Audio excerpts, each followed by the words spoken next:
ఒక పెద్ద కోటీశ్వరుడు ఎవరికైనా సహాయం చేయాలనే మంచి ఉద్దేశంతో నగరంలో నడుచుకుంటూ వెళ్తున్నాడు.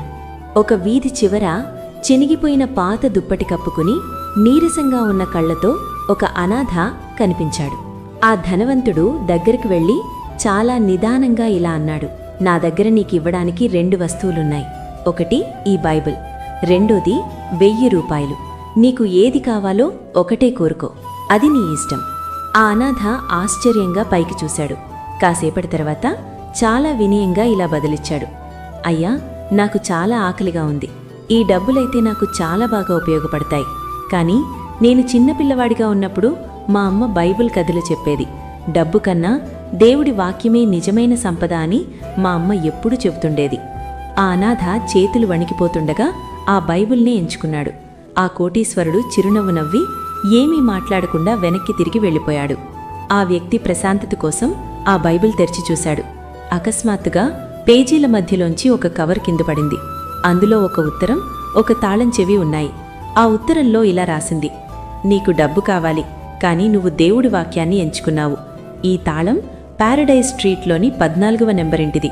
అదిప్పుడు నీదే. దేవుడు నిన్ను చల్లగా చూడాలి. ఆనందంతో ఏడుస్తూ ఆ వ్యక్తి బయటకు పరిగెత్తాడు. ఆ ఇంటికి చేరుకుని వణుకుతూ లోపలికి అడుగుపెట్టాడు. లోపల అతనికి ఆహారం, బట్టలు మరియు ఇంకో బైబిల్ కనిపించింది. అది మత్తయి సువార్త 6వ అధ్యాయం 33వ వచనానికి తెరిచి ఉంది. కాబట్టి మీరు ఆయన రాజ్యాన్ని, నీతిని మొదట వెతకండి, అప్పుడే ఇవన్నీ మీకు అనుగ్రహించబడును. అతను మోకాళ్ల మీద నిల్చుని కన్నీళ్లతో, థాంక్యూ దేవుడా, నీ వాగ్దానం నిజమని నాకు తెలియదు అని ప్రార్థించాడు. దూరం నుంచి ఆ కోటీశ్వరుడు నవ్వుతూ ఇదంతా గమనిస్తున్నాడు.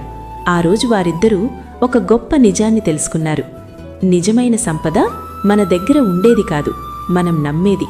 డబ్బు ఎప్పుడూ తెరవలేని తలుపులని విశ్వాసం తెరుస్తుంది.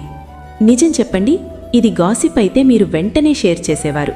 కానీ ఇది దేవుడిపై విశ్వాసం కాబట్టి చాలామంది సందేహిస్తారు.